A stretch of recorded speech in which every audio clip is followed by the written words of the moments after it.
February is Heart Month, a time to highlight the importance of good heart health. But for some who suffer from serious cardio conditions such as aortic dissection, recognizing the symptoms early is vital to helping prevent someone from dying.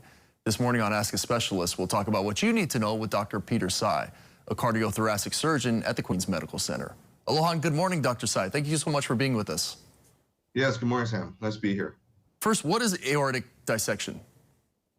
Well, that's a very interesting question because a lot of people don't really understand what aortic means. So aorta is this tube that carries blood away from the heart.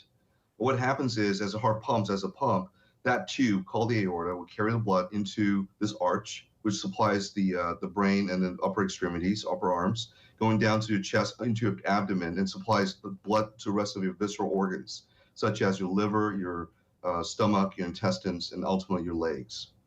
This particular tube has three components to the wall, named intima, which is the innermost wall, the media, which is the muscular layer, and finally adventitia, which is the fibrotic layer that covers the entire wall.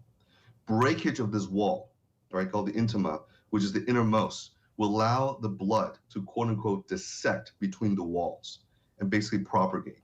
Therefore, the term aortic dissection. What are the causes of aortic dissection?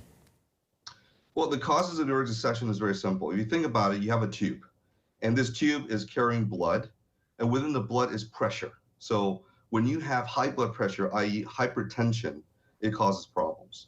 And by hypertension, I don't mean the regular systolic 140 over diastolic, 90. We're talking about 180 systolic over 120 diastolic at least. Now, what happens when you look at the pressure curve, it's like a pressure cooker.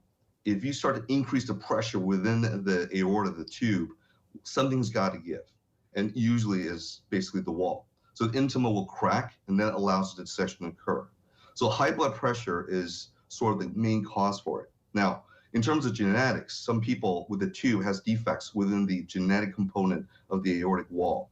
So Marfan syndrome, Ehlers-Danlos, these are connective tissue disorders. The wall of the aorta is weakened by nature, and thus it increases the susceptibility of that wall to rupture.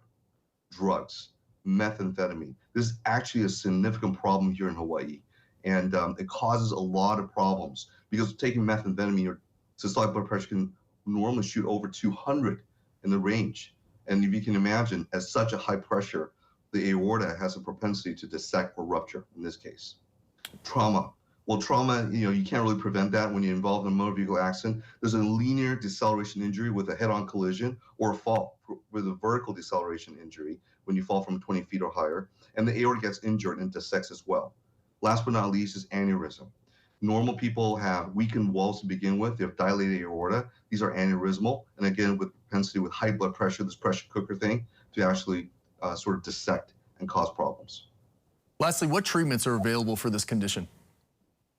Well, think about it. If it's a pressure cooker, you control the blood pressure. So blood pressure control is imminent. We give beta blockers and anti-impulse therapy. If we can do surgery, we'll do surgery, particularly on patients with ascending aortic dissection. That requires a prolonged and very high-risk surgery that we do. And then also we can also do endovascular stenting, where we deploy stents within the aorta to sort of plaster the dissected intima wall back together. And to learn more about the services offered by Queens Heart Institute, you can visit www.queens.org. Just click on Services, then click on Heart Care, or you can call 808-691-8900. Dr. Tsai, thank you so much for joining us this morning. Absolutely, a pleasure.